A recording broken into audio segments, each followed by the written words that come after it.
Hey, good afternoon, targeted individuals. How are you? This is Steph. Just want to address some things. You know how your stuff disappears from time to time? Well, does your stuff disappear and then sometimes come back, or maybe most of the time come back? I've had that shit going on since 2016 when all this started. I happen to notice, too, that a lot of it happened to be going on with my clothes. That my clothes would disappear.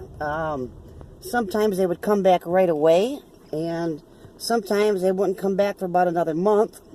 And depending on how much the psychos liked them, they would just outright steal them. Especially if I had a really nice, pretty expensive blouse, like I just bought a couple of them at $67 a piece. I never did get them. I got to wear them once. Never did get them back. But anyways, I figure out what they do. They steal your clothes and your shit. And they set up these little psycho videos to make it look like it's you doing this and you doing that. And then, like I said, we've discussed this before, on how they make these videos, how they take the single shots, how they stack them, how they put them in animation, how they type what they want you to say, and then they apply your Google voice, and then they blur it out. So people think it's you because they heard your voice. But being so blurry, you, or if there was a real court in the neighborhood anymore, and there was a cop that could help, they could tell that all these videos were fake if they just took the time to defend an innocent human being. But anyways, this is what they do. They take your stuff and they set up these fake little videos, and you know, your personal belongings that they steal, it's got your fingerprints on it, or you know, being they're always recording you when you're home.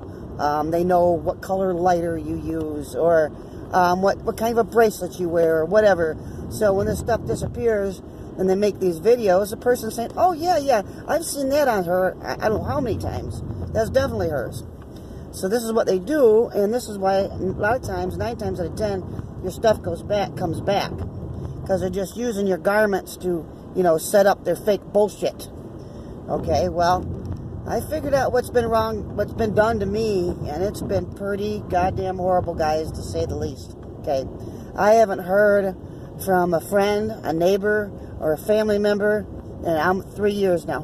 Okay, and it's been my understanding there's been a lot of money involved. Now, where this money came from, I don't know. How much it was, I don't know. However, the man I was living with and shared a P.O. box with, he knew, and that's what kicked all of this off, okay? So what I want to tell you is, you know, just watch your stuff disappearing and coming back. They're making videos to either set you up to put you in prison, or they're making fake-ass videos to put you in a nut ward. This is why your belongings takes off and comes back. So that was one thing I wanted to address today. Oh, and my wonderful employer, Lyft. I want everybody to know how much Lyft is definitely involved in gang stalking. They kept sending me these harassing texts day by day, saying this customer said that you are violating a safety procedure with your cell phone. Please respond. So I'd respond, okay, which customer? What was I doing with my cell phone? I don't talk and text while I'm driving. Never do I do that. What procedure have I violated? Anyways, I must have gotten 3 texts a week from Lyft. Never would tell me which customer, never would answer that question, nor would they ever answer what question, what was I violating, you know, because hell, I can't see good enough to text and drive to begin with. Well, after about 2 weeks of that and their constant harassment, because I was up to be a platinum driver, waiting for my $1,500 bonus as well, next thing I know, I got pulled over by a Michigan State police officer. So after we get done with the whole identification BS and all that, she comes back to the car and I says, what, you wrote me a ticket? I said, what the hell did you write me a ticket for? She said, for texting, talking, and reading. I said, officer, I wasn't texting or talking to nobody. You can have my cell phone. You can look at it. She goes, well, reading is against the law too.